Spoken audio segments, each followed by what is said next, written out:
जय श्री प्रभुपाद की जय, श्रील गुरुदेव की जय, निताय गौर प्रेमानंद हरि हरि बोल। ओम नमो भगवते वासुदेवाय, ओम नमो भगवते वासुदेवाय, ओम ओम नमो भगवते वासुदेवाय। ओम नमो भगवते वासुदेवाय। ओम ज्ञानतिमिरान्धस्य ज्ञानाञ्जनशलाकया चक्षुरुन्मिलितं येन तस्मै श्रीगुरवे नमः। श्रीचैतन्यमनोभीष्टं स्थापितं येन भूतले स्वयं रूप कदा मह्यं ददाति स्वपदान्तिकम्। वन्देऽहं श्रीगुरोः सीतपदकमलं श्रीगुरून् वैष्णवांश श्रीरूपं साग्रजातं सगण रघुनाथानितं तं सजीवं साद्वैतं सावधूतं परिजनसहितं कृष्णचैतन्यदेवं श्रीराधाकृष्णपादान् सगण ललिता श्रीविशाखान्वितांश्च। हे कृष्ण करुणा सिंधु दीनबंधु जगत्पते गोपेश गोपिका कांत राधा कांत नमस्तुते। तप्त कांचन गौरांगी राधे वृंदावनेश्वरी वृषभानुसुते देवी प्रणमामि हरिप्रिय। नमो महावदानाय कृष्ण प्रेम प्रदायते कृष्णाय कृष्ण चैतन्य नाम्ने गौरतिसे नमो नमो ब्रह्मण्य देवाय गो ब्राह्मणिकाय च जगदीताय कृष्णाय गोविंदाय नमो नमः। जय श्री कृष्ण चैतन्य प्रभु नित्यानंद श्री अद्वैत गदाधर श्रीवासादि श्री गौर भक्त वृंद। हरे कृष्ण कृष्ण कृष्ण हरे हरे हरे राम राम राम हरे हरे। हरे कृष्ण कृष्ण कृष्ण हरे हरे हरे राम राम राम हरे हरे। हरे कृष्ण कृष्ण कृष्ण हरे हरे हरे राम राम राम हरे हरे। हरे कृष्ण।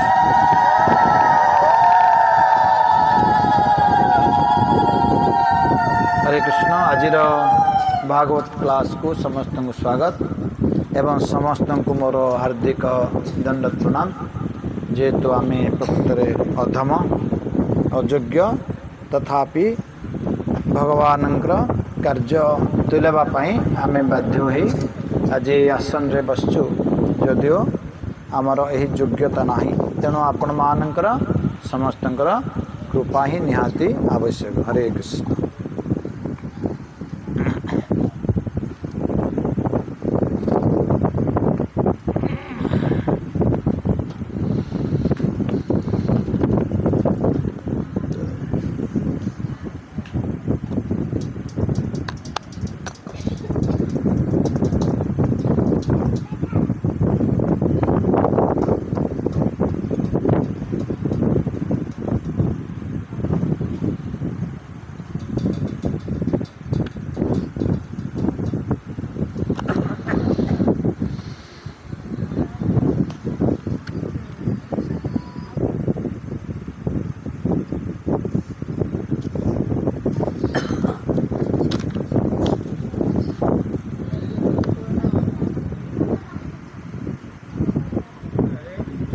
हरे कृष्ण।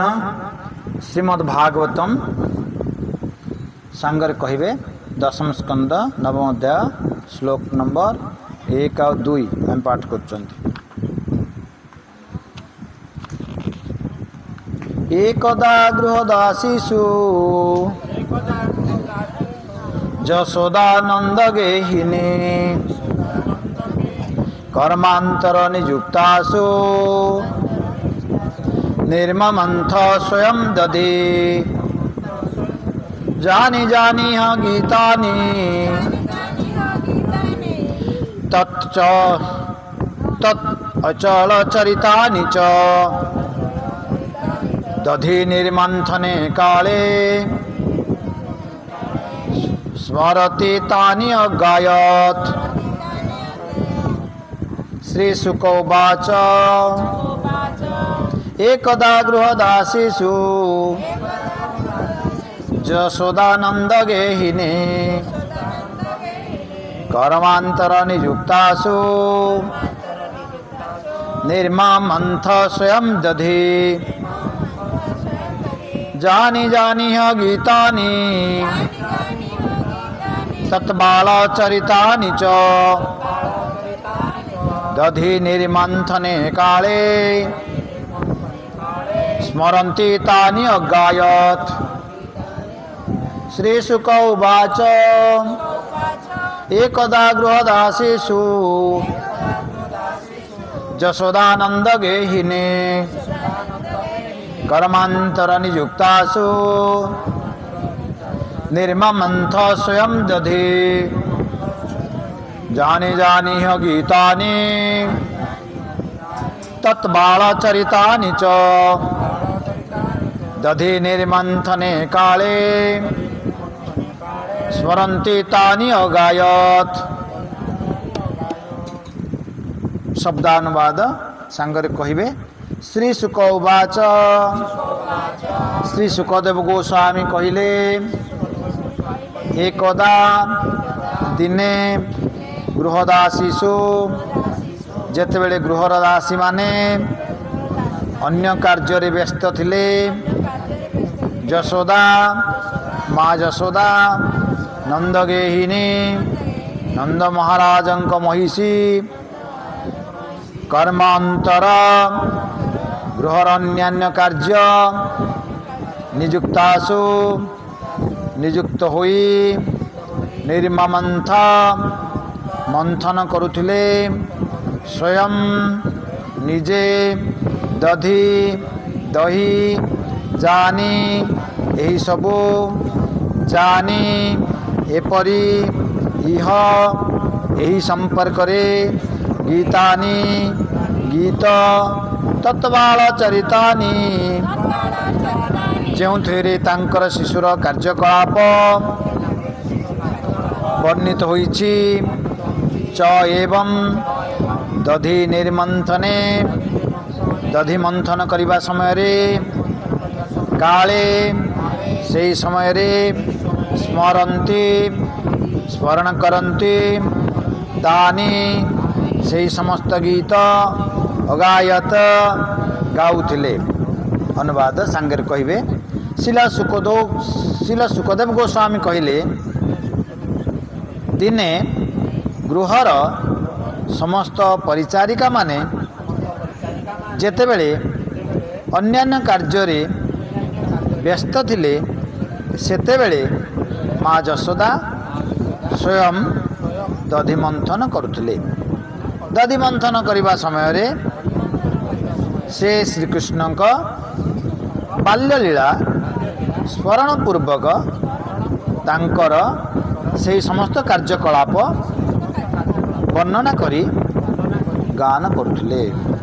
भावार्थ शुणिबे। शिला विश्वनाथ चक्रवर्ती ठाकुर शिला सनातन गोस्वामी का वैष्णव तोषणी उद्धृत करी कहिछन जे श्रीकृष्ण का दधिभाण्ड भंग एवं माँ यशोदा कर्तृक रजुबंधन लीला दीपावली दिन होइथिला। भारत वर्ष रे आज यह उत्सवटी कार्तिक मासरे आतसबाजी एवं दीपमाला द्वारा महा आडंबर पालित होछि। विशेषकर मुंबई रे यह बड़ा आडंबर सहकारे पालित होछि। एठारे बुझिबाक हेबो जे नंद महाराजंक सबु गाभी मध्यरु माँ यशोदा केतोटी गाभी को एते सुगंधी घास खुआउथिले जहाँ फल तांक दुग्ध मध्य आपे आपे सुगंध प्रदान करुला। माँ यशोदा यही सब गाभी दुग्ध संग्रह करी ता द्वारा दधि बसाई स्वयं से ही दधि मंथन करी लहुणी बाहर करुले। कारण से मन करुले जे गृहर साधारण दुग्ध एवं दधिर उत्पन्न लहुणी कृष्ण को भल लगुन से प्रतिवेशी गोपाल एवं गोपीमान गृह को लहुणी चोरी करुले। दधि मंथन करने समय माँ यशोदा कृष्ण बाल्यलीला विषय गीत गान करते। पूर्वर प्रथा थिला कई जितेबले कौन कथा स्मरण रखा चाहूले सेतेबेले ताको कविता आकार रूप देउथिले अथवा पेशादारी कवि मानक द्वारा रचना कराउला। मने हुए जे माँ यशोदा कृष्ण कार्यकलाप केबे भी भूलिया चाहू नथिले। तेणु से पूतनाबद्ध अघासुरबद्ध शकटासुरबद्ध ऋणावर्तसुरबद्ध आदि कृष्ण बाल्यलीला समूह छंदबद्ध करी कविता आकार रूप देउथिले। एवं दधि मंथन करने समय से तांकर सही कार्यकलाप को स्मरण कर गाउथिले। जो माने दिन मध्य 24 घंटा कृष्ण भावना रे भावित रहिबा चाहती से पक्ष एपरी अभ्यास करवा उचित। এই ঘটনার জনা পড়ে যে মা যশোদা কিপরি কৃষ্ণ ভাবনারে ভাবিত ଥିଲେ। কৃষ্ণ ভাবনারে ভাবিত হওয়া গলে এই প্রকার পন্থা ব্যক্তি মানଙ୍କର ସ୍ମରଣ କରିବା ଆବଶ୍ୟକ, ଅବଶ୍ୟ କର୍ତ୍ତବ୍ୟ। ହରେ କୃଷ୍ଣ।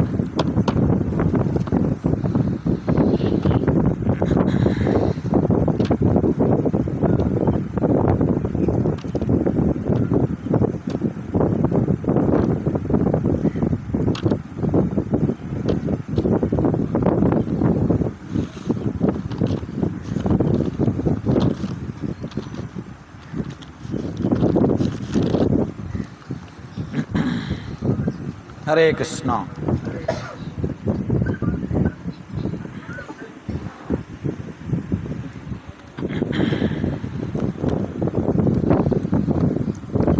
एटा में भागवतम रो दशम स्कंद जहाँकि भगवान कृष्णंकर मुख,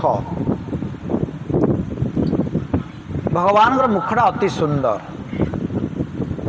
जदिओ भगवान पादपद्म सुंदर किंतु मुखटा अति सुंदर।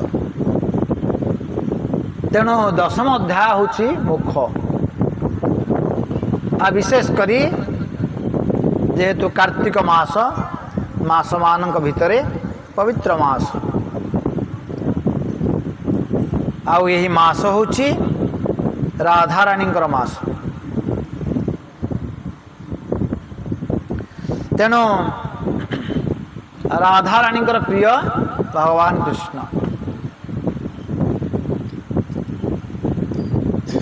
भगवान कृष्ण जदिओ गोपाल घरे जन्म होते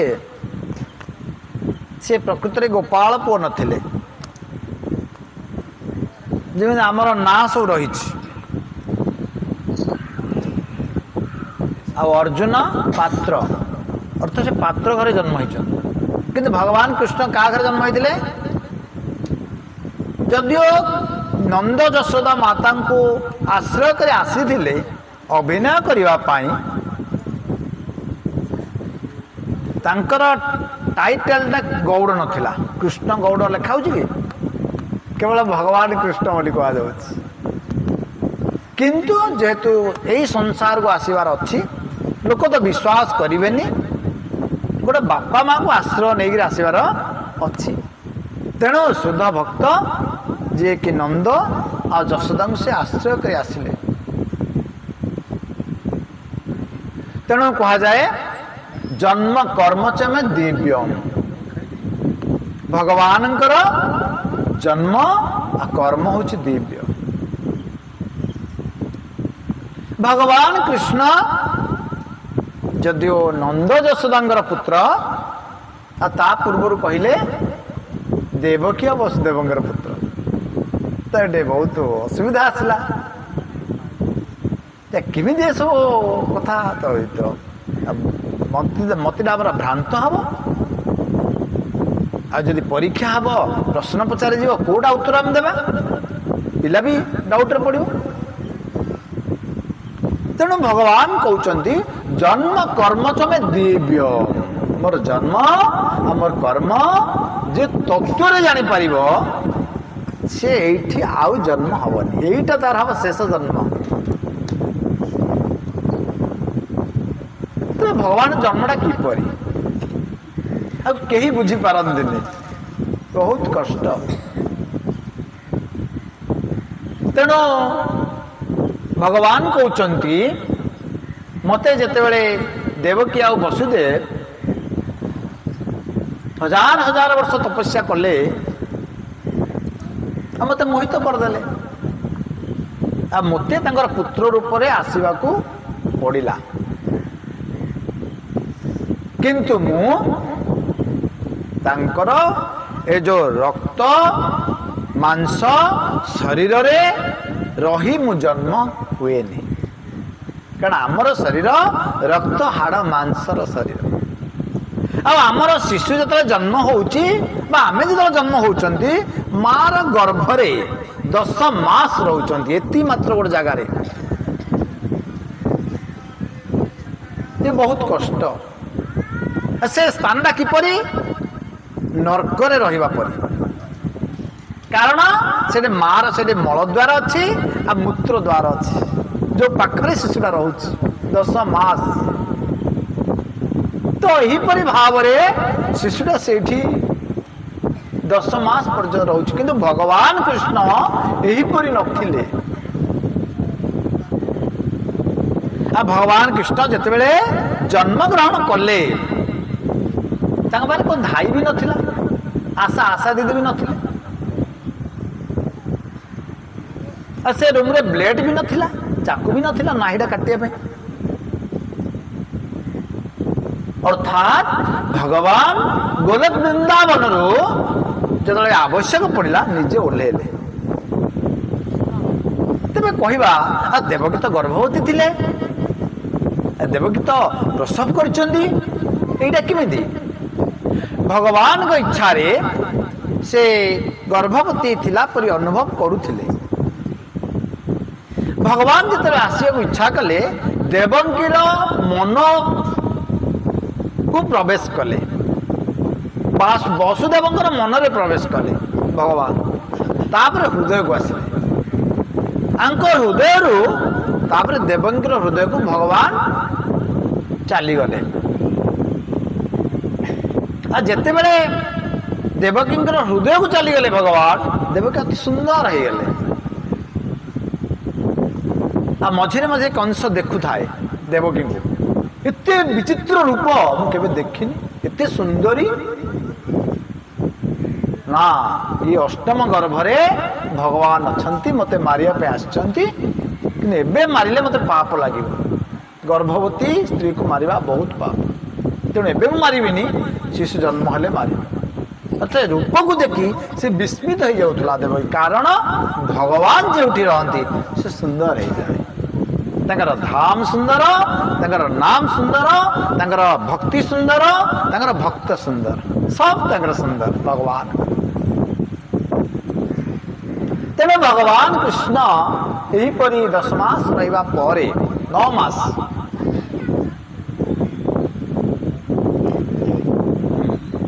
ଆଚ୍ଛା ଭଗବାନ କେତେ ଦିନ ରହିଲେ ମାର ଗର୍ଭରେ? 7 ମାସ ରହିଲେ। ଆଉ ବଳରାମ ସେପଟେ 14 ମାସ ରହିଲେ। ତା ପୂର୍ବରୁ 7 ମାସ ବଳରାମ ଆସି ଯାଇଥିଲେ ଦେବକୀ ଗର୍ଭକୁ। ତାପରେ ଦେବକୀ ଗର୍ଭରୁ ରୋହିଣୀଙ୍କ ଗର୍ଭକୁ ଗଲେ 7 ମାସ ପରେ, ସେଇଠି ଅପେକ୍ଷା କଲେ କୃଷ୍ଣଙ୍କର ଟାଇମ୍ ହେଲେ ମୁଁ ଆବିର୍ଭାବ ହେବି। ସେତେବେଳେ ଯେତେବେଳେ ବଳରାମ ଗର୍ଭରେ 14 ମାସ ହେଇଗଲା, ଏଇଠି 7 ସେଇଠି 7, ସିଏ ଆବିର୍ଭାବ ହେଲେ। ବଳରାମ ଆବିର୍ଭାବ ହେବାର 7 ଦିନ ପରେ, ଯେତିକି 8 ଦିନ ଭଗବାନ କୃଷ୍ଣ ଆବିର୍ଭାବ ହେଲେ। ଆଉ ଆବିର୍ଭାବ ଯୋଉ ହେଲେ ଅନ୍ଧାର ରାତି ଭଗବାନ କୃଷ୍ଣ ଗୋଲକ ବୃନ୍ଦାବନରୁ ଓହ୍ଲେଇଲେ। ଓହ୍ଲେଇକି ଆସି ଯେତେବେଳେ କଂସର ବନ୍ଦୀ ଘରେ ଆବିର୍ଭାବ ହଉଛନ୍ତି, ବହୁତ ଉଚ୍ଚା ଥିଲେ, ବହୁତ ଉଚ୍ଚା, ପ୍ରାୟ 7 ଫୁଟ ପରେ ଭଗବାନ ଉଚ୍ଚା ଥିଲା। କାରଣ ଆମର ଯେତେବେଳେ ଜେଜେବାପା ଜେଜେମା ମାନେ ଥିଲେ ସେମାନଙ୍କ ଉଚ୍ଚତା ବହୁତ ଥିଲା। ଏବେ ବର୍ତ୍ତମାନ ଉଚ୍ଚତା କମି କମି ଆସିଲାଣି। ଆମେ ଗୋଟେ ଆଉ 50 ବର୍ଷ ପରେ ଯଦି କହିବା ଗୋଟେ ଲୋକ 7 ଫୁଟର ଥିଲା, ସେମାନେ ବିଶ୍ୱାସ କରିବେନି, କାରଣ ସବୁ ସାନ ହେଇଗଲାଣି। ଆମର ଜେଜେବାପା ମାନେ ବାପା ମାନେ ଅଛନ୍ତି, ଆମେ ଦେଖୁଛନ୍ତି ଉଚ୍ଚା ବ୍ୟକ୍ତିକୁ ବୋଲି ଆମେ ବିଶ୍ୱାସ କରିପାରୁଛନ୍ତି। ତ ଏହିପରିବାରେ ଭଗବାନ ପ୍ରକୃତରେ 7 ରୁ 8 ଫୁଟ ଉଚ୍ଚତା ନେଇ ସେ ଆବିର୍ଭାବ ହେଇଥିଲେ। ଆଉ ତାଙ୍କର ହାତ ଥିଲା କେତେଟା? 4ଟା। ଶଙ୍ଖ ଚକ୍ର ଗଦା ପଦ୍ମ ଧରିକି ଆବିର୍ଭାବ ହେଲେ। ତ ଆବିର୍ଭାବ ହେଲେ ଶରୀର ପୁରା ରୁମଟା ତେଜିଆନ ହେଇଗଲା, ଆଲୋକିତ ହେଇଗଲା। ସେତେବେଳେ ବସୁଦେବ ଦେବକୀ ଦେଖୁଛନ୍ତି ସ୍ୱୟଂ ଭଗବାନ ଆବିର୍ଭୂତ ହେଇଛନ୍ତି। 2 ଜଣ ଯାକ ମିଶିକି ଗୋଡ଼ ତଳେ ଦଣ୍ଡା ହେଇ ପଡ଼ିଗଲେ। ଆଉ କହୁଛନ୍ତି ଭଗବାନ ଆପଣଙ୍କ ସେ ରୂପକୁ ଅତି ଶୀଘ୍ର ବଦଳାନ୍ତୁ, ଅତି ଶୀଘ୍ର ବଦଳାନ୍ତୁ, କାରଣ ପୁଅ ଜ୍ଞାନରେ ଅଛି।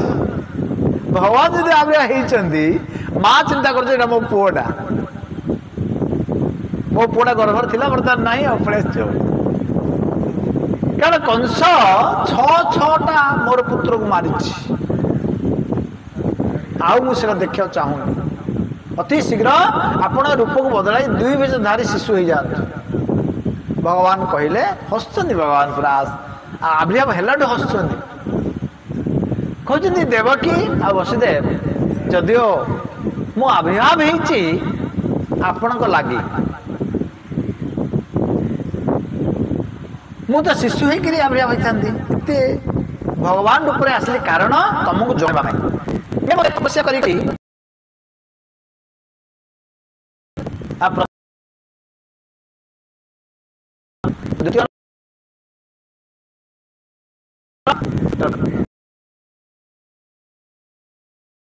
मत भाव जन्म प्राप्त धाम मु जनवाई तुमको मु मोर ठीक रूप मु तो नुह मु स्वयं भगवान तुम्हें भगवान रूप में ज्ञान कर जहाँफल तुम्हें यही जीवन रे मोर सेवा करी तुम्हें भगवत धाम प्राप्त हो ये संसार रहिबा बहुत कष्ट आज्ञा अरे मोर भक्त ही जाओ मम मत जाजी मते पूजा करो माम नमस्कार मते प्रणाम करो चारटा कथा से कहते सहज कथा ये थी कि पैसा खर्च हबन कहले कौन मन मन भाव सब समय मते चिंता कर तेणु आज माँ जशोदा कृष्ण को ही चिंता करुँच सब समय जहाँकि आज आम पाठ कर कहते एकदा गृहदासेषु जशोदा नंद गेहिनी दिने दिने कहले दीपावली दिन ये कार्यक्रम होता आ दीपावली दिन कृष्ण शोई सका आ माँ आसीगले दधि मंथन करने कारण गोपी माने आसिक बहुत अभियोग करथिले माँ जशोदा माता आपणकर पुत्र आम घर को जाऊची दही लहुणी माखन क्षीर जहाँ थिला सब खाई दउची ता सांग मान को बांटुची पळे आसी आपण घरे नाही कि दधी माखन किछि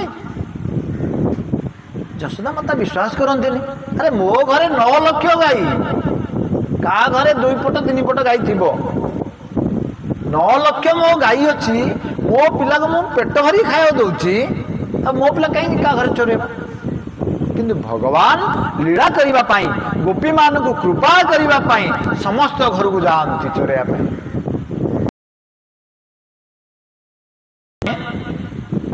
कौन घर को आसिक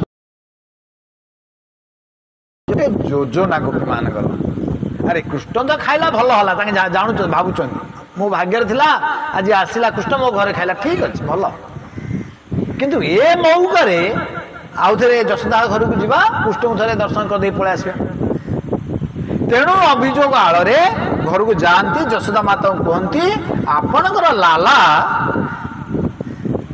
आम घर को जाई सब खाईदेला आ पाखे लालाटा थी हसुव मुरुकी मुरुकी मार चारिपट बुलुव कांडा को धरुव मना कर माँ मु खाई मु जाइनि यहीपरि प्रतिदिन हुए आ प्रतिदिन गोपी मैंने आसी माँ को अभियोग करते माँ चिंता कले अरे कौन है प्रकृति में काना जाऊँगी बोधे ना कहीं समस्ते आसी कहते ठीक अच्छे मोर जो सब चाकर मैंने घर अच्छा दासी मैंने अच्छा बोधे माने भल भाव एमाने सर लहुणी ए माखन बोधे तैयारी करना कृष्ण को बोधे रुचुनी तेणु एमान जाऊँ आज कौन करी मु निजे करी मोर काना पाई मोर लाला पाई आज मु निजे लहुणी मारी माखन करी या चिंता करी माँ जशोदा सकाळु सकाळु उठी दासी माने अन्य कार्य सब लिप्त अच्छा लेखाला से कर्मांतर निजुक्तासु गृहदासीसु कर्मांतर निजुक्तासु गृहदासी माने अन्य सब काम निजुक्त अच्छा कारण दीपावली हम आ दीपावली दिन क्या पूजा करा जाए ब्रजरे इंद्रदेव भगवान ये चाहू नी भगवान कृष्ण अरे मु था इंद्र को कौन पूजा करा କେତେ ବଡ଼ ବିଚିତ୍ର କଥା। ତେଣୁ ଭଗବାନ ସ୍ଥାପନା କରିବାକୁ ଚାହୁଁଛନ୍ତି ମୋର ପୂଜା ହେଉଛି ଶ୍ରେଷ୍ଠ ପୂଜା। ତେଣୁ ଭଗବଦ୍ ଗୀତାରେ କୁହାଯାଇଛି ଦେବାନ୍ ଯାଆନ୍ତି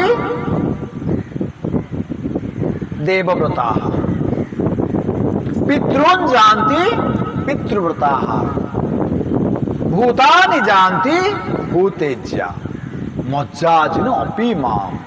ସମସ୍ତେ ବୁଝିବାକୁ ଚେଷ୍ଟା କରନ୍ତୁ।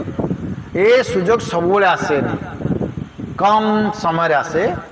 ଆଜି ଆମେ ଅର୍ଜୁନ ପ୍ରଭୁଙ୍କର ନିମନ୍ତ୍ରଣ ରକ୍ଷା କରି କୃପା ଆମକୁ ପ୍ରଦାନ କରିଛନ୍ତି, ଯାହାଫଳରେ ଆମେ ଭଗବାନ ଗୁଣଗାନ କରିପାରୁଛନ୍ତି। ଏ ସହଜ କଥା ନାହିଁ।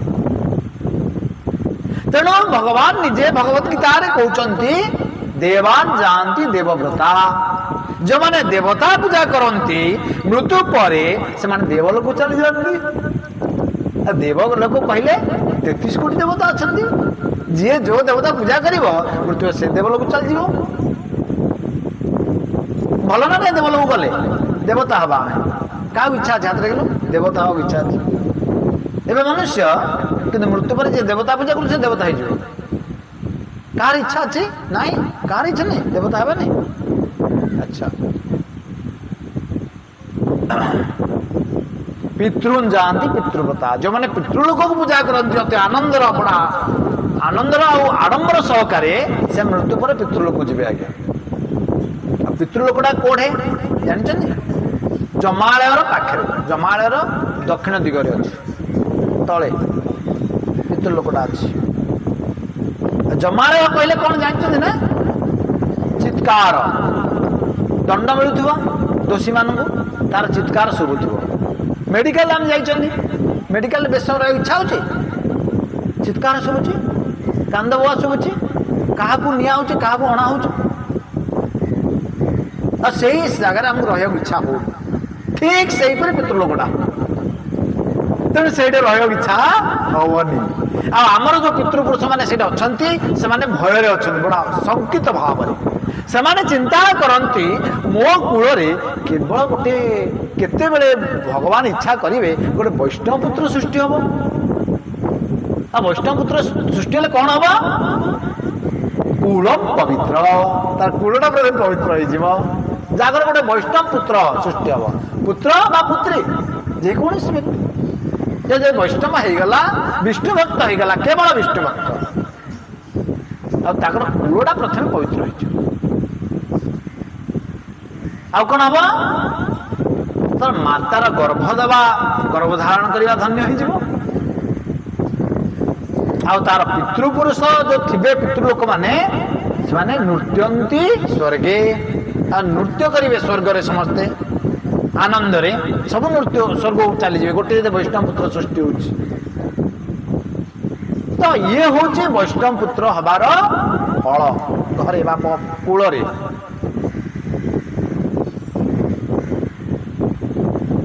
ଆଉ କ'ଣ କହୁଛନ୍ତି? ଭୂତାନି ଯାଆନ୍ତି ଭୂତେଜ୍ୟା। ଯେଉଁମାନେ ଭୂତ ପ୍ରେତ ପିଶାଚକୁ ପୂଜା କରନ୍ତି ତାନ୍ତ୍ରିକ ମାନେ, ସେମାନେ ଭାବନ୍ତି ଆମେ ଭକ୍ତି କରୁଛୁ, ପ୍ରକୃତରେ ଆଜ୍ଞା ସେମାନେ ଭକ୍ତି କରନ୍ତି। ସେମାନେ ଦେବୀଙ୍କୁ ପୂଜା କରନ୍ତି। ଆଉ କେତେବେଳେ ପୂଜା କରନ୍ତି? ରାତ୍ରିରେ, ସମସ୍ତେ ଶୋଇଗଲା ପରେ। ସେମାନେ କ'ଣ ପୂଜାଟା ତାଙ୍କର କିପରି ଜାଣିଛନ୍ତି? ନିଜ ଦେହକୁ କାଟିବେ, ଦେବେ ଖାଇବାକୁ। ଆଉ ସେମାନଙ୍କ ମୃତ୍ୟୁ ପରେ ସେ ଲୋକକୁ ଯିବେ ଯୋଉଟେ ଭୂତ ପ୍ରେତ ପିଶାଚ ମାନେ ରହନ୍ତି। ଲାଷ୍ଟକୁ ଭଗବାନ କହୁଛନ୍ତି ମଜ୍ଜାଜିନ ଅପି ମାମ୍। କିନ୍ତୁ ଯେ କେବଳ ମୋର ପୂଜା କରେ ସେ ମୃତ୍ୟୁ ପରେ ମୋ ଧାମ ଚାଲିଯାଏ, ବୈକୁଣ୍ଠ ଲୋକକୁ ଚାଲିଯାଏ, ଗୋଲକ ବୃନ୍ଦାବନକୁ ଚାଲିଯାଏ, ଆଉ ମୋର ପ୍ରକୃତିକୁ ପ୍ରାପ୍ତ ହୁଏ। ତେଣୁ ଭଗବାନ ଭଗବତ ଗୀତାର କେତେ ଶ୍ଲୋକରେ କହିଛନ୍ତି ତା ହିସାବ ନାହିଁ। ଯେ ମୋର ପୂଜା କରିବ ସେ ମୋ ଧାମକୁ ପ୍ରାପ୍ତ ହବ, ନଚେତ୍ ଏଇଠି ବାରମ୍ବାର ଜନ୍ମ ମୃତ୍ୟୁ ଚାଲିଥିବ। ଆଚ୍ଛା, ଜଣେ ଯଦି ଦେବତା ହେଲା, ଦେବଲୋକ ଗଲା, ସେଇଠି ସେ ବହୁତ ଆନନ୍ଦ ପ୍ରାପ୍ତ ହବ, ଖୁସି ପ୍ରାପ୍ତ ହବ, ବହୁତ ଦିନ ରହିବ।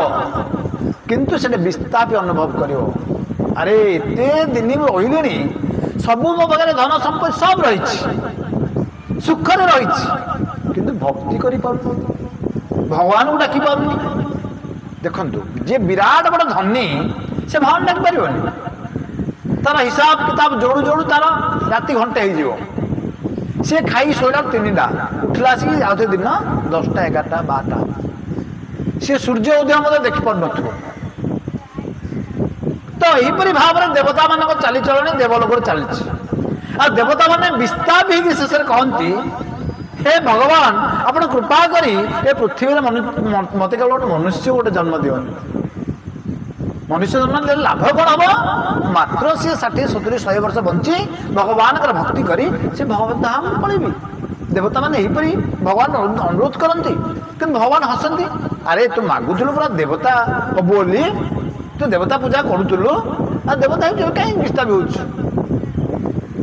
ଇଏ ହଉଛି ଦେବଲୋକର ଫଳ। ଆଉ ସିଏ ଯେତେବେଳେ ଦେବତା ହେଇଥିବ ପୁଣ୍ୟ ଫଳରେ ତାର ପୁଣ୍ୟ ଯେତେବେଳେ ସରିଯିବ, କିଣେ ପୁଣ୍ୟ ମର୍ତ୍ତ୍ୟ ଲୋକମ ବିଶନ୍ତି। ତାର ପୁଣ୍ୟ ଯେତେବେଳେ ସରିଯିବ ଦେବଲୋକରେ, ଆଉ ଦେବତା ମାନେ କଣ କରିବେ? ପଛଆଡେ ଗୋଟେ ଗୋଇଠା ମାରିଦେବେ। ସିଏ ଆସିକି ଏଇଠି ଆଉ ଗୋତ କିନା ପଡିବ। ହେଇପାରେ ମନୁଷ୍ୟ, ହେଇପାରେ ପଶୁ, ହେଇପାରେ ପକ୍ଷୀ, ହେଇପାରେ ନାଳ ନର୍ଦ୍ଦମାର କୀଟ ପତଙ୍ଗ, ଏହିପରି ସେ ଜନ୍ମ ନେବ ଦେବଲୋକରୁ ଆସିଲା ପରେ। ତେଣୁ ଏଥିରୁ ଆମେ ଚିନ୍ତା କରିବା ଆବଶ୍ୟକ, କାହାର ପୂଜା କରିବା। କଥା ହୁଅନ୍ତୁନି, ଆମେ କଥା ହଉଥିଲେ ଘରେ ଆରାମରେ କଥା ହେଇପାରତେ। ତେଣୁ କାହାର ପୂଜା କରିବା ବୁଦ୍ଧିମାନ ବ୍ୟକ୍ତିଟା ସେ ନିଜେ ଚିନ୍ତା କରିବ। ତେଣୁ ଯଶୋଦା ମାତା ଆଜି କଣ କରୁଛନ୍ତି? ସକାଳୁ ଉଠି ଦଧି ମନ୍ଥନ କାର୍ଯ୍ୟରେ ଲାଗିଛନ୍ତି। କାରଣ ମୁଁ ନିଜେ ଆଜି ଦଧି ମନ୍ଥନ କରିବି, ମୋ କାହ୍ନାଙ୍କୁ ଖୁଆଇବି। ଦଧି ମନ୍ଥନ କରୁଛନ୍ତି, ସେ ପିନ୍ଧିଛନ୍ତି କଣ?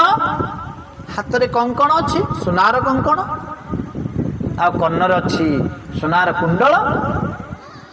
ଆଉ ଦଧି ମନ୍ଥନ ଆମେ କିଏ କରିଛନ୍ତି? ଆଉ ଗାଈ ନାହିଁ, କୁଆଡେ ଦଧି ମନ୍ଥନ ହବ?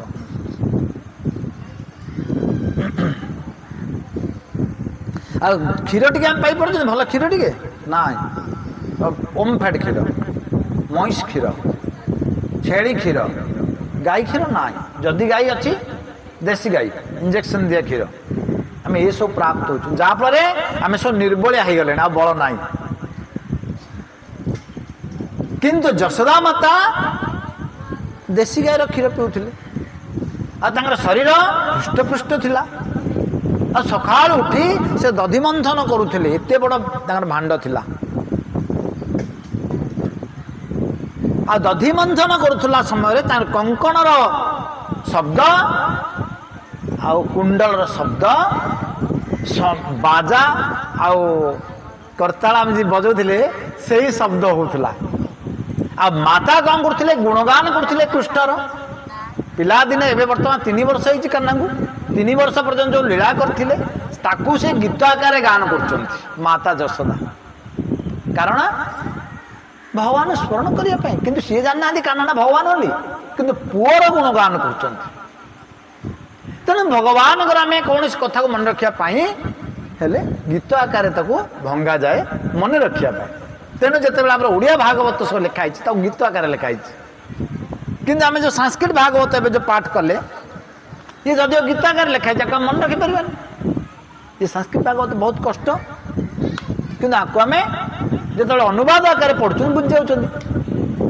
ତ ଏହିପରି ଭାବରେ ମାତା କଣ କରୁଛନ୍ତି? ଗୀତ ବୋଲୁଛନ୍ତି ଆଉ ଦଧି ମନ୍ଥନ କରୁଛନ୍ତି। ଆଚ୍ଛା, ଆମେ ଯୋଉଟେ ଭଗବାନଙ୍କୁ ଡାକିବା, ଭଗବାନଙ୍କୁ କୀର୍ତ୍ତନ କରିବା, ଭଗବାନ ନାମ ଜପ କରିବା, ଭଗବାନ ସେଇଠି ସାଙ୍ଗେ ସାଙ୍ଗେ ପହଞ୍ଚି ଯାଆନ୍ତି।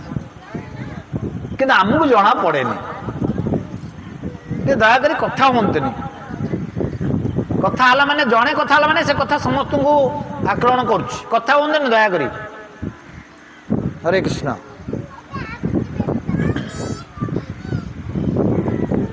ତେଣୁ ଭଗବାନ ଯଦିଓ ଶୋଇଛନ୍ତି, ଆଉ ମା କଣ କରୁଛନ୍ତି? ଗୀତ ଗାନ କରୁଛନ୍ତି କୃଷ୍ଣଙ୍କର ବା ତାଙ୍କ ଶିଶୁର। ଆଉ ସେ କଥାଟା ଯେହେତୁ ଭଗବାନ ଅନ୍ତର୍ଯାମୀ, ତାଙ୍କର ଶିଶୁ ରୂପରେ ଆସିଛନ୍ତି ସିନା, ସେ ତ ଭଗବାନ। ଇଏ ଯୋଉ ଗୀତ ବୋଲୁଛନ୍ତି, ଏ ସବୁ ଗୁଡ଼ିକ ଭଗବାନ ଜାଣିପାରୁଛନ୍ତି ଯେ ଭଗବାନ ଯଦି ଗୁଣଗାନ ହଉଛି, ଭଗବାନ ରହିପାରିବେନି। ତେଣୁ ସାଙ୍ଗେ ସାଙ୍ଗେ ଭଗବାନ ଉଠିଗଲେ। ଭଗବାନ କୃଷ୍ଣ ଉଠି ଆଉ ଦଧି ମନ୍ଥନ କରୁଥିବା ସମୟରେ ପଳେଇ ଆସିଲେ ପାଖକୁ। ଯେତେବେଳେ ଆସୁଛନ୍ତି ପ୍ରଥମେ କାହ୍ନା ପାଖକୁ ମା ପାଖକୁ ଆସି ଯେଉଁ ଦଧି ମନ୍ଥନ କରୁଥିଲେ ତାର ଯେଉଁ ଦଣ୍ଡଟା ଥିଲା ସେ ଦଣ୍ଡଟାକୁ ପ୍ରଥମେ ଧରିଦେଲେ। ଆଉ ଦଣ୍ଡଟା ଯେତେବେଳେ ପ୍ରଥମେ ଧରିଦେଲେ ସେ କ'ଣ ହେଇଥିବ, ଆଉ ଦଧି ମନ୍ଥନ କାର୍ଯ୍ୟ ବନ୍ଦ ହେଇଗଲା, ଆଉ ହେଇପାରିବନି। ଆଉ ମା ଚିନ୍ତା କରୁଛନ୍ତି ମୋ ପୁଅ ବହୁତ ଚାଲାକ ହେଇଗଲାଣି, ମୋ କାର୍ଯ୍ୟଟା ବନ୍ଦ କରିବା ପାଇଁ ସିଧା ଦଧି ମନ୍ଥନ ଦଣ୍ଡକୁ ବନ୍ଦ କରି ଧରିଦେଲା। ଆଉ ତାପରେ ମା କୋଳକୁ ଆଣିଲେ, ଆଉ ତାକୁ କ'ଣ କଲେ, କ୍ଷୀର ପାନ କଲେ।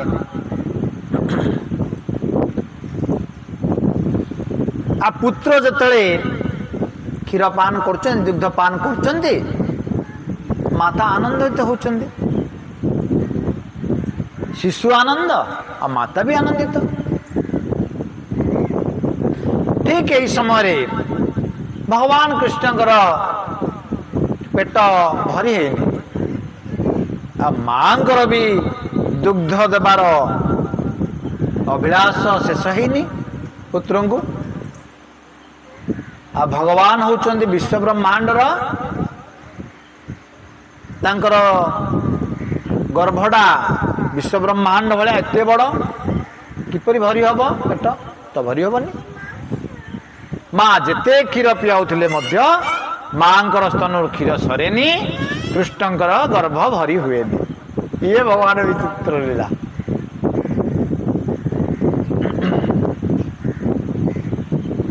ତ କିଛି ସମୟ ପରେ ଭଗବାନ ଦେଖୁଛନ୍ତି ମା କ'ଣ କଲେ, ସେପଟେ କିଛି ଦୂରରେ ଅଗଣା ଥିଲା, ଅଗଣାରେ କ୍ଷୀର ବସେଇଛନ୍ତି, ଗରମ ହେଇଗଲେ ଆଉ ତାକୁ ମାଖନରେ ପରିଣତ କରିବା। ତାକୁ ସିଝୁଛି କ୍ଷୀରଟା ସେଇଠି, ଆଉ ସିଝି ସିଝି ସେ କ୍ଷୀର ଦେଖୁଛି, ଆରେ ସବୁ ତ ଭଗବାନ ମାଙ୍କର କ୍ଷୀର ପାନ କରୁଛନ୍ତି, ଆଉ ମୋତେ କେତେବେଳେ ପାନ କରିବେ? ତେଣୁ ମୋର ଆଉ ଆବଶ୍ୟକ ନାହିଁ, ବର୍ତ୍ତମାନ ମୁଁ ଚୁଲିକି ଚାଲିଯିବି, ମୋତେ ପାନ କରିବେନି ଭଗବାନ। ତେଣୁ ଏଇ ଚିନ୍ତା କରି କ୍ଷୀର କ'ଣ କଲା, ଉତୁରିବାକୁ ଲାଗିଲା। ଉତୁରି ଲାଗି ସେ ଚୁଲିରେ ପ୍ରବେଶ କଲା। ମା ଦେଖୁଛନ୍ତି ଏସବୁ ଜିନିଷ। କ୍ଷୀର ଯେତେବେଳେ ଉତୁରିବାକୁ ଆରମ୍ଭ କଲା, ମା ସାଙ୍ଗେ ସାଙ୍ଗେ କାହ୍ନାକୁ କ'ଣ କଲେ, ତଳେ ରଖିଦେଲେ। ରଖିଦେଇଛନ୍ତି, ଆଉ କ୍ଷୀର ଯେଉଁ ଉତୁରି ଯାଉଛି ତାକୁ ଓହ୍ଲାଇବାକୁ ଯାଉଛନ୍ତି। ଆଉ କାହ୍ନାର ତ ପେଟ ଭରି ହେଇନି, ରାଗ ଆସିଗଲା। ଆଉ ଶିଶୁମାନେ ଏହିପରି ହଠାତ୍ ରାଗି ଯାଆନ୍ତି।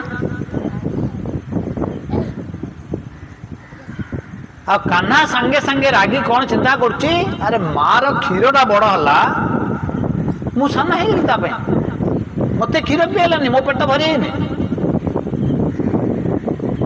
ତେଣୁ ଦେଖିଲା ଲାଲା ପାଖରେ ଏକ ପଥର ଗଡ଼ି ପଡ଼ିଛି। ଆମର ଘର ସିନା ବର୍ତ୍ତମାନ ସବୁ ମୋଜାଇକ୍ ହେଇଗଲା, ସେତେବେଳେ ତ ମୋଜାଇକ୍ ହେଇନଥିଲା। ଚାଳ ଛପର ଘର ଥିଲା।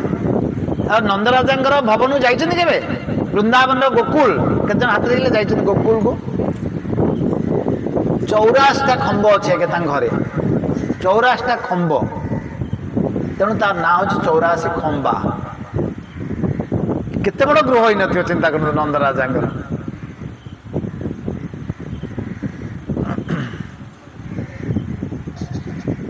ଏସବୁ ଗଲେ ହିଁ ଆମେ ଜାଣିପାରିବା, ନହେଲେ ଜାଣିପାରିବାନି। ତାଙ୍କର ଅଗଣାଟା କୋଉଠି ଥିଲା ଜାଣିଛନ୍ତି? 1.5 କିଲୋମିଟର ଦୂରରେ। କେତେ ବଡ଼ ତାଙ୍କର ଘର ଦେଖନ୍ତୁ।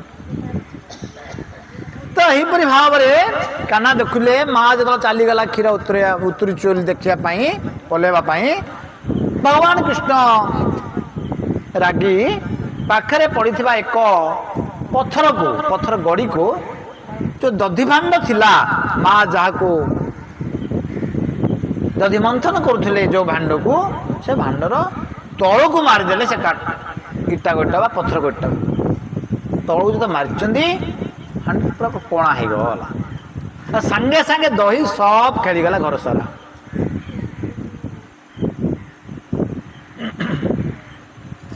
ଆଉ ଯେତେବେଳେ ଖେଳି ଯାଇଛି କାହ୍ନାଙ୍କର ଭୟ ହେଇଯାଇଛି। ମା ତ ଆସିଲେ ବାଡ଼େଇବ ବର୍ତ୍ତମାନ। ଭାଙ୍ଗିଦେଲି ହାଣ୍ଡିଟାକୁ, ସବୁ ଦହି ପଡ଼ିଗଲା। ରାଗ ସମୟରେ ଏଇପରି ଆମେ ବି କରିଦେଉଛନ୍ତି। ତାପରେ ଚିନ୍ତା ଆସୁଛି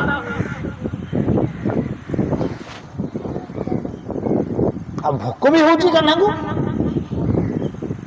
ସିଏ କ'ଣ କଲେ, ଦହି ତ ଭରି ହେଇଗଲାଣି ସେ ଘରେ, ସେହି ପାଦରେ ଦହି ଲାଗିଥିବା ପାଦରେ ଚାଲିଲେ। ତାର ପାଖ ରୁମ୍ରେ ଥିବା ଯୋଉଟେ ଦହି ମାଖନ କ୍ଷୀର ମା ରଖିଛି ଶିକାରେ, ସେଇଠି ଚାଲି ଯାଉଛନ୍ତି ଲାଲା। ସେ ପାଖରେ ଦେଖୁଛନ୍ତି ଏକ ଉଦୁଖଳ ଅଛି। ଉଦୁଖଳ କହିଲେ ଆଗେ ଧାନ କୁଟିବା ପାଇଁ ବଡ଼ ଆକାରର ହେମଦସ୍ତା ଭଳିଆ ଥିଲା। ଏବେ ଆମର ହେମଦସ୍ତା ଅଛି।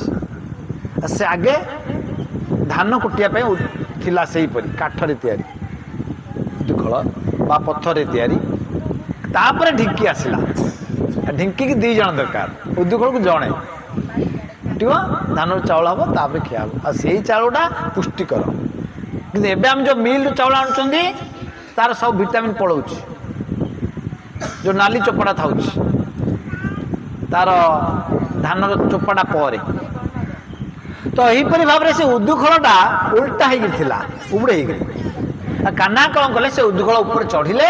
ଶିକାରେ ଯାହା ଥିଲା ସବୁ ଦହି ଲହୁଣୀ ମାଖନ କ୍ଷୀର ପେଟ ଭରି କରି ଖାଇଲେ। ଆଉ ପାଖରେ ଥିଲେ କିଛି ମାଙ୍କଡ଼, ତାଙ୍କୁ ମଧ୍ୟ ଦେଲେ। କ'ଣ ପାଇଁ ନା ମାଙ୍କଡ଼ ହେଉଛି ପ୍ରକୃତରେ ବନ୍ଧୁ ଭଗବାନ କୃଷ୍ଣଙ୍କର। ଆଉ ତ୍ରେତୟା ଯୁଗରେ ଋଣ ଶୁଝି ନଥିଲେ ତାଙ୍କ ଜାତିର, ହନୁମାନଙ୍କର ଜାତିର। ତେଣୁ ଏଇ ଭଗବାନଙ୍କୁ ମୌକା ମିଳିଗଲା ତାଙ୍କ ଋଣ ଶୁଝିବା ପାଇଁ। ଯାହା ଥିଲା ଶିକାରେ ସବୁ ତାଙ୍କୁ ବାଣ୍ଟି ଦେଲେ। ଆଉ ସେହି ସମୟରେ ମା କ'ଣ କରୁଛନ୍ତି, କ୍ଷୀର ଓହ୍ଲେଇ ଆସି ଯାଉଛନ୍ତି। ଆସିଲା ବେଳେ ଦେଖୁଛନ୍ତି ଦଧି ହାଣ୍ଡିଟା ଭାଙ୍ଗିଗଲା, ଦହି ସବୁ ପଡ଼ିଛି। ମା ହସୁଛନ୍ତି। ଆମେ ହେଇଥିଲେ କ'ଣ କରିଥାନ୍ତେ, ରାଗି ଯାଆନ୍ତେ ସାଙ୍ଗେ ସାଙ୍ଗେ। କିନ୍ତୁ ମା ହସୁଛନ୍ତି। ଏସବୁ ଲାଲାର କାମ। ସେ ଜାଣିଦେଲେ ଏ କିଏ ନା ଭାଙ୍ଗିଲେ କିଏ, ତାକୁ ବୋଧେ ରଖିଦେଇ ଯିବାରୁ ସେ ଭାଙ୍ଗିଛି, ରାଗି ଯାଇଛି। ତାପରେ ଦେଖୁଛନ୍ତି ପାଦ ଚିହ୍ନ ପଡ଼ିଛି ଲାଲାର, ଦହିର ସବୁ ପାଦ ଚିହ୍ନ ଯାହା ଚିହ୍ନ ହେଇ ଯାଇଛି। ଯେମିତି ଗୁରୁବାର ଦିନ ଆମେ ସବୁ ଝୋଟି ଦେଉଛନ୍ତି, ମାର୍ଗଶୀର ମାସ ନା। କାହାକୁ ପୂଜା କରୁଛନ୍ତି ମାର୍ଗଶୀର ମାସରେ? କାହାକୁ? ମାର୍ଗଶୀର ମାସ ଗୁରୁବାରରେ କାହାକୁ ପୂଜା କରୁଛନ୍ତି? ଲକ୍ଷ୍ମୀଙ୍କୁ। ଆଉ ଦେବାନ ଯାଆନ୍ତି ଦେବବ୍ରତା, ଦେବତା ମାନଙ୍କୁ ପୂଜା କଲେ ଦେବଲୋକ ଯିବାକୁ ପଡ଼ିବ। ତେଣୁ କାହାକୁ ପୂଜା କରିବା? କୃଷ୍ଣଙ୍କୁ, ଜଗନ୍ନାଥଙ୍କୁ, ନାରାୟଣଙ୍କୁ ପୂଜା କରିବା ଆବଶ୍ୟକ। ଲକ୍ଷ୍ମୀ କାହାର ପୂଜା କରୁଛନ୍ତି? କୃଷ୍ଣଙ୍କର ପୂଜା କରୁଛନ୍ତି। ଆପଣ ବୃନ୍ଦାବନ ଯିବେ, ଲକ୍ଷ ଲକ୍ଷ ବର୍ଷ ହେଲା ଲକ୍ଷ୍ମୀ ଦେବୀ ପୂଜା କରୁଛନ୍ତି। ମୁଁ କିପରି କୃଷ୍ଣଙ୍କର ରାସଲୀଳାରେ ଭାଗ ନେବି। ରାସଲୀଳାରେ ଭାଗ କିଏ ନେଉଛନ୍ତି? ଗୋପୀମାନେ। ଗୋପୀମାନେ ହେଉଛନ୍ତି ଭଗବାନଙ୍କର ଶୁଦ୍ଧ ଭକ୍ତ, କିନ୍ତୁ ରାଣୀ ଲକ୍ଷ୍ମୀ ଶୁଦ୍ଧ ଭକ୍ତ ନୁହନ୍ତି। ତେଣୁ ସେମାନେ ପ୍ରବେଶ କରିପାରୁନାହାନ୍ତି। ଲକ୍ଷ୍ମୀ କିପରି ଅଛନ୍ତି? ଐଶ୍ୱର୍ଯ୍ୟ। ନାରାୟଣଙ୍କ ସ୍ତ୍ରୀ ନା, ଐଶ୍ୱର୍ଯ୍ୟରେ ଅଛନ୍ତି। ଆଉ ଦ୍ୱାରିକାରେ ଯେତେବେଳେ ଥିଲେ ସବୁ ଲକ୍ଷ୍ମୀମାନେ କୃଷ୍ଣଙ୍କର, କେତେ ଲକ୍ଷ୍ମୀ ଥିଲେ? 16,108। ସମସ୍ତ ପାଇଁ କ୍ୱାର୍ଟର ଅଲଗା ଅଲଗା ଥିଲା। ରାଣୀ ମହଲ ସବୁ ଅଲଗା ଅଲଗା, 16,108ଟା। ଯାହା ତା ପାଇଁ ଚାକରାଣୀ ଥିଲେ, ଆରାମରେ ରହୁଥିଲେ ସେମାନେ। ସେମାନେ କାହିଁକି କୃଷ୍ଣଙ୍କୁ ପୂଜା କରିବେ? କୃଷ୍ଣଙ୍କ ସ୍ୱାମୀ ଭଗବାନ ନୁହଁ। ତାର ଏକ ଲୀଳା ରହିଛି। ଭଗବାନ କଥା ତ ଅନନ୍ତ, ସରିବନି, ବହୁତ କଥା ରହିଛି। ଆଉ ଦିନେ ପ୍ରକୃତରେ ଶ୍ରେଷ୍ଠ କିଏ ଜାଣିବା ପାଇଁ ଭଗବାନଙ୍କୁ ଲୀଳା କଲେ। ଗୋପୀମାନେ ଶ୍ରେଷ୍ଠ ନା ଲକ୍ଷ୍ମୀମାନେ ଶ୍ରେଷ୍ଠ? ଭଗବାନ ଦ୍ୱାରିକାରେ ଥାଆନ୍ତି। ଭଗବାନଙ୍କୁ କେବେ ଜ୍ୱର ହେଉଛି? ଅଭିନୟ କରୁଛି। ଜଗନ୍ନାଥଙ୍କୁ ଜ୍ୱର ହେଉଛି କି? ଅଭିନୟ କରୁଛନ୍ତି ନା। ସ୍ନାନ ଯାତ୍ରା ପରେ ଆଉ କାହିଁକି ଅଭିନୟ କରୁଛନ୍ତି? ଆଉ ବର୍ଷ ସାରା ତ ପଣ୍ଡାମାନେ ମୋ ସେବା କରୁଛନ୍ତି। ଆଉ ତାଙ୍କର ପ୍ରିୟଟା କିଏ? ଦଇତା, ଦଇତାପତି ଆଉ ଦଇତା ମାନେ। ସେମାନେ ପ୍ରିୟ, ସେମାନଙ୍କୁ ସେବା ପ୍ରଦାନ କରିବା ପାଇଁ ଭଗବାନ ସେ ଲୀଳାଟା କରନ୍ତି ଜଗନ୍ନାଥ। ମତେ ଜ୍ୱର ହେଲେ ମୁଁ ଆଉ ରତ୍ନ ସିଂହାସନରେ ରହିବିନି, ଆଉ ଅନ୍ଧାର ଘରେ ରହିବି, ମତେ ସେମାନେ ଆସି ମୋର ପ୍ରିୟ ଭକ୍ତମାନେ ସେବା କରିବେ। ଭଗବାନ ସେହିପରି କୃଷ୍ଣଙ୍କର ଲୀଳା କଲେ। ମତେ ବର୍ତ୍ତମାନ ଜ୍ୱର ହେଇଗଲା, ଦ୍ୱାରିକାରେ ଥିଲା ସମୟରେ ଜ୍ୱର ହେଲା ଭଗବାନ, ଆଉ ଯେତେ ଦ୍ୱାରିକାରେ ବୈଦ ଥିଲେ ସବୁ ଆସିଲେ ଭଗବାନ ଦେଖିବା ପାଇଁ। ଆଉ କାହାର ଔଷଧ କାମ କଲାନି? ଭଗବାନ କାହା ଔଷଧ କାମ କରେ? ଭଗବାନ ଔଷଧ ସମସ୍ତ କାମ ଦଉଛି। ଏଇ ଖବର ପହଞ୍ଚିଲା ନାରଦ ମୁନିଙ୍କ ପାଖରେ। ନାରଦ ମୁନି ଆସିଲେ, ହସି ଅଛି, ଭଗବାନ ଆପଣଙ୍କୁ ପୁଣି ଜ୍ୱର କ'ଣ? ଏସବୁ ଲୀଳା କ'ଣ ପାଇଁ ହେଇଛି? କ'ଣ ଲୀଳା କ'ଣ ପାଇଁ କରିଛ କହିଲ ଟିକେ? ନାରଦ ସବୁ ଜାଣନ୍ତି, ସୁଧ ଭକ୍ତ। ନାରଦ କହିଲେ ଆଉ ସବୁ ବୈଦ୍ୟ ମାନେ ଔଷଧ ଦେଉନାହାନ୍ତି ଆପଣ? ନା ସବୁ ଦିଆ ସରିଲାଣି, ଭଲ ହେଉନି ଜ୍ୱର ମୋର। କ'ଣ କଲେ ଜ୍ୱର ଭଲ ହେବ? ଭଗବାନ ନାରଦ ମୁନି କହୁଛନ୍ତି, ଯିଏ ତାର ପାଦ ଧୂଳି ଯେଉଁ ଭକ୍ତଟା ଆଣିକି ମୋତେ ଦବ, ମୋ ମସ୍ତକରେ ରଖାହବ, ମୋର ଜ୍ୱର ଭଲ ହେଇଯିବ। ଗୋଟେ ଭକ୍ତର ପାଦ ଧୂଳି ମୋତେ ଦରକାର, ମୋ ମସ୍ତକରେ ରହିବ, ତାହେଲେ ମୋର ଜ୍ୱର ଭଲ ହେଇଯିବ।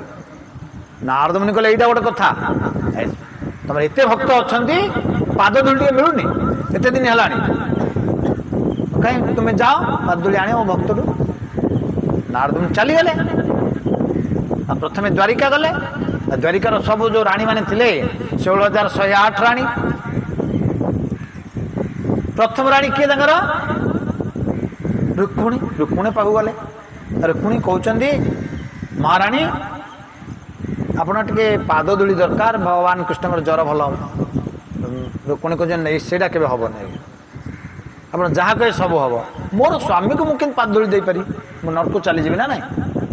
ଏଇଠୁ ଆମେ କ'ଣ ଚିନ୍ତା କରୁଛନ୍ତି?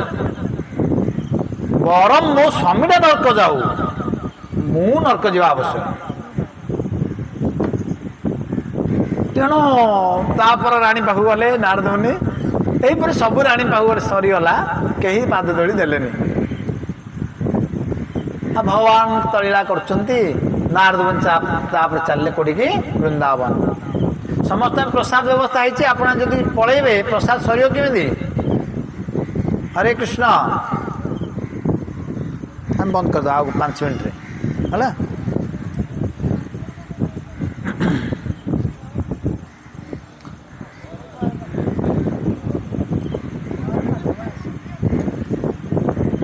ଯେତେବେଳେ ବୃନ୍ଦାବନ ଯାଉଛନ୍ତି ନାରଦ ମୁନି, ଗୋପୀମାନେ ସାଙ୍ଗେ ସାଙ୍ଗେ ପଳେଇ ଆସିଲେ ପାଖକୁ, ପଚାରୁଛନ୍ତି, ମହର୍ଷି ପ୍ରଣାମ, ଆଉ ଦ୍ୱାରିକାଧୀଶ ବା କୃଷ୍ଣ କିପରି ଅଛନ୍ତି?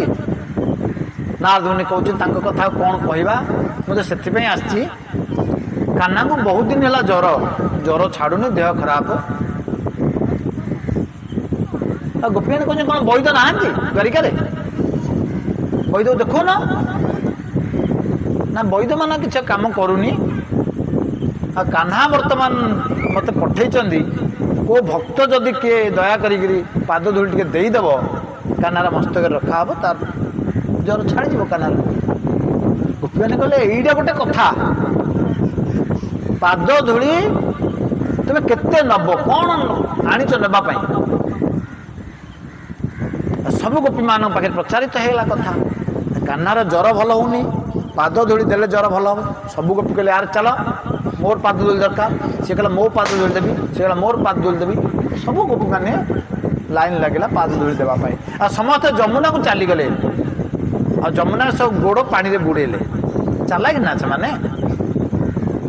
ଆଉ ଗୋଦା ଗୋଡ଼ରେ ବାଲିରେ ଗୋଡ଼ ରଖିଲେ, ଆଉ ସବୁ ବାଲି ଲାଗିଲା ବହୁତ ବହୁତ। ସେ ବାଲିକୁ ଝଡ଼ା ହେଲା ସବୁ ଅଖାରେ। ଅଖା ସବୁ ପ୍ୟାକିଂ ହେଲା, ବସ୍ତା ବସ୍ତା ବନ୍ଧା ହେଲା, ଆଉ ଲାଗିଲା ସବୁ ଶଗଡ଼, କେତେ ଶଗଡ଼ ଭୁଆ ହେଲା। ଆଉ ବାଲି ଯେତେବେଳେ ଚାଲିଗଲା, କୃଷ୍ଣଙ୍କର ସବୁ ଜ୍ୱର ଭଲ ହେଲାଣି। ତାପରେ ଯେତେବେଳେ ଭଗବାନ କୃଷ୍ଣ ଲୀଳା କରିବା ପାଇଁ ସେଇ ଦୋଳି ନେଇକି ମସ୍ତକ ରଖିଲେ, ଜ୍ୱର ଛାଡ଼ିଗଲା। ଭଗବାନ କୃଷ୍ଣ ନାରଦକୁ କହିଲେ, ନାରଦ ମୁନି, ଶ୍ରେଷ୍ଠ ଭକ୍ତଟା କିଏ? मोर लक्ष्मी माने ना गोपी माने गोपी माने होचंदी मोर श्रेष्ठ भक्त कारण से माने मो पे जीवन देबाक रेडी से माने मो पे नरक जीवाक रेडी से माने मोर सुधा भक्त तेणु एटा कोठु एठी पळे आसला लक्ष्मी पूजा तेणु आमे प्रकृतरे लक्ष्मी नारायण पूजा करबा आवश्यक एकाकी लक्ष्मीकर नाही राधा कृष्णकर पूजा करबा आवश्यक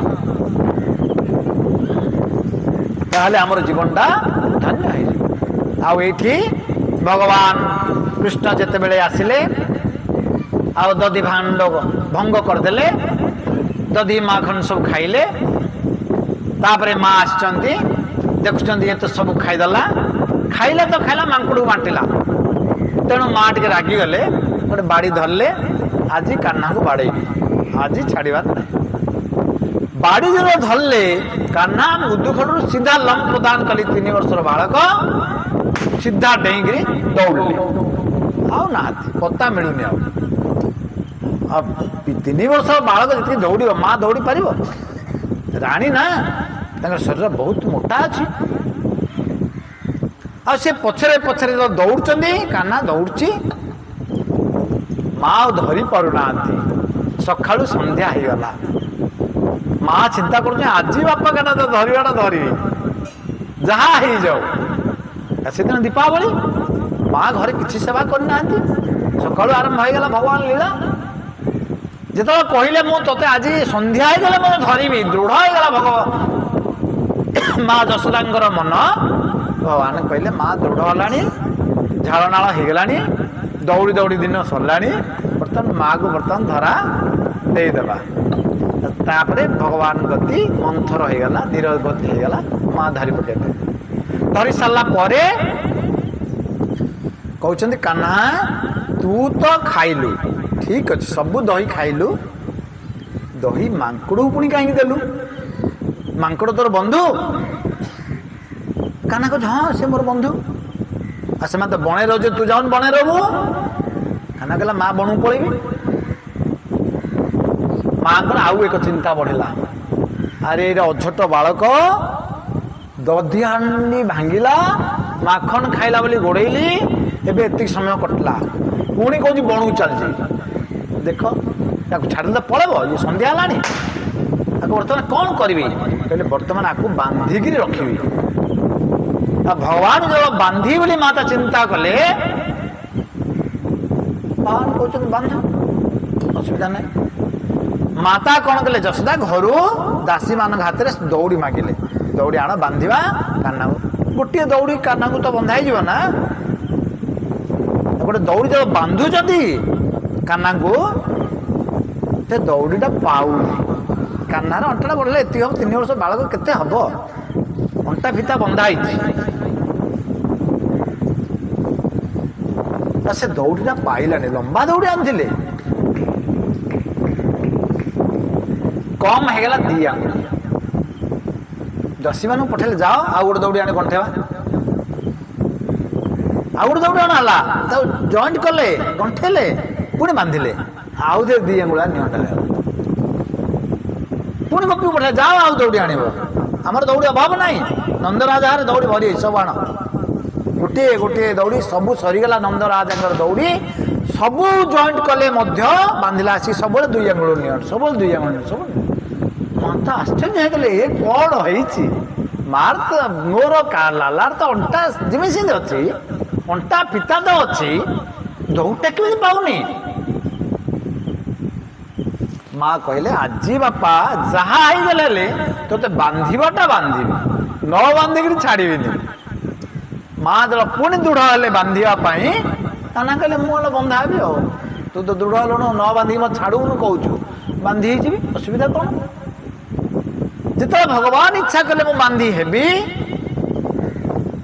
जो प्रथम दौड़ी अणाई से दौड़े बंधा हो तेणु 2 आंगुली सबू थर नियंट होता से कौन टा माँ दृढ़ता गोटे आंगुली आ गोटे आंगुली हूँ भगवान कृपा तेणु आम जो दृढ़ रक्ति करने से भगवान कृपा आपे आपे आसमको किसी कष्ट करा पड़ोनी ताहले आमे मृत्यु समय भगवत धाम को चली जाए। अंत काले जदि आमर भगवान स्मृति होउची, भगवान नाम मने पड़ जाउची शेष समय ताहले आम निश्चित भगवत धाम चली जावा।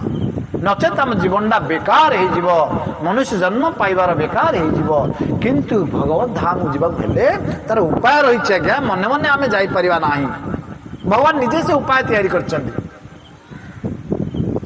भगवान कौन करछंती? चारोटी परंपरा सृष्टि करछंती।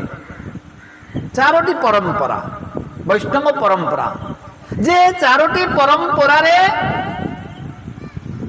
दीक्षित हब, आध्यात्मिक शुद्ध गुरु ग्रहण करिव, दीक्षा नब तांकोठू, तांको निर्देश रे भक्ति करिव, तांको निर्देश रे नाम जप करिव, कीर्तन करिव, भगवान को भोग लगाई सबुदिन प्रसाद प्राप्त हब, चारिटा नियम पालन करिव।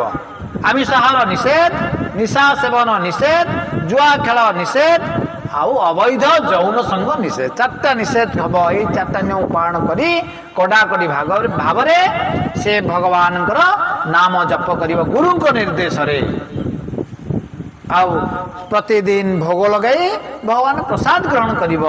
एकादशी राति पाइले हम, राति पाइले कौन हम? एकादशी काली अच्छी पवित्र एकादशी, कार्तिक मास, कार्तिक मास पुणी एकादशी। कि एकादशी काली हूँ देखी कि देखी ना? गत थर कौन थिला? पापांकुश थिला, रमा एकादशी बोधे आसो है काली की रमा एकादशी काली आसो। आमको समय नहीं ना एकादशी बही भी पढ़ी था कहीं आम एकादशी कर। एकादशी दिन केते जण एकादशी कर हाथ देखिए? एकादशी समस्त करिया पड़ो आज्ञा। मनुष्य जदि एकादशी करनी पशु भाई करेंगे?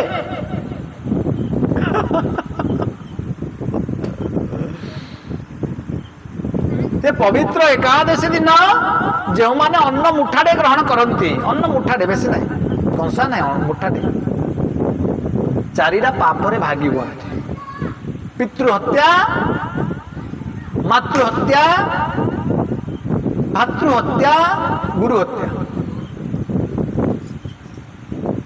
कहीं भगवान निजे तैयारी कर सत्य जुगरे कहीं सब करुन, कहीं अन्न खाऊ न एकादशी दिन,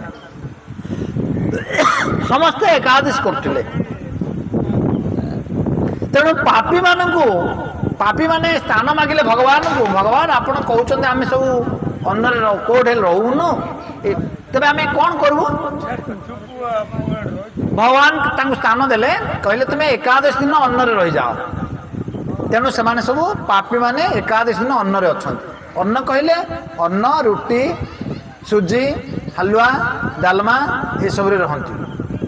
तेणु आम एकादशी दिन कौन खाइबा आवश्यक?